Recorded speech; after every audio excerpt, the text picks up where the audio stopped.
quick update on Wells Fargo and the PPP.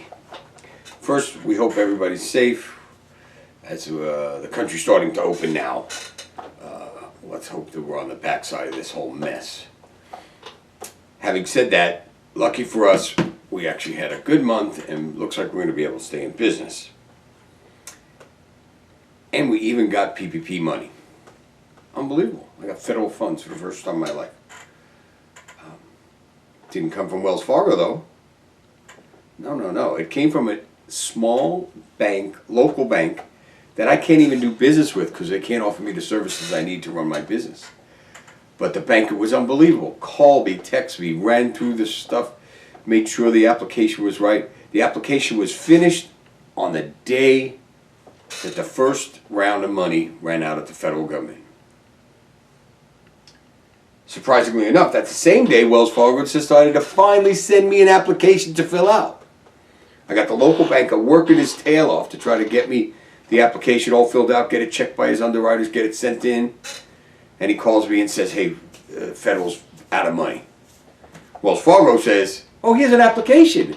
After 2.5 weeks, I was the first guy in line. Didn't matter. Okay. During that time, between when they ran out the first time and the second time it was funded, courtesy of our friend Nancy Pelosi, and all the time she wasted making people's lives harder, I now start getting emails from Wells Fargo. Hey, we're working on this. We're working on it. The same email every day. Nothing, nonsense. This is what we're going to do, and we're not sure if we're going to have money. Right now, the federal government's out of money. Then when they get the money back, they start sending me emails. To this minute, I get an email every day about this. Now that they can't do anything for me anyway, and someone who I had no relationship with helped me out immediately.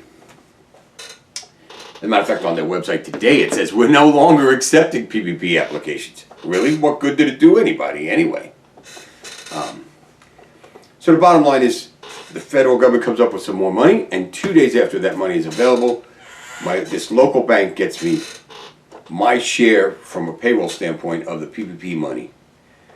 And as I said before, I can't even put my checking account there because he can't offer me the loan instruments, the credit lines, and the things that I get from my good friends at Wells Fargo. In either case, if you remember in the previous video, I said it's likely that I won't get PPP money because I bank at Wells Fargo. And the answer to that is true.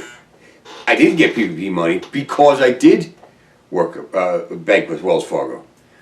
The good news is I was able to get it elsewhere, and it's going to help me keep the company rolling. Nobody's been fired, nobody's been laid off, and off we go. It's really a sad situation that the institutions of this country have gotten so big and bloated and stupid that we have to go back to our roots, to a small bank where you could talk to the bank manager and his assistant. You could walk into the bank and they know who the hell you are. As compared to, we are not taking phone calls, you got to do this via email and electronics, and they get nothing accomplished. I'm thinking the folks at Wells Fargo ought to be in Washington because they're about as inept as our good friend Nancy and her buddies in D.C. In either case, this closes the whole PPP chapter. I hope the world comes back to the way it was before this mess started. I hope all of you stay healthy and safe. Thanks for watching.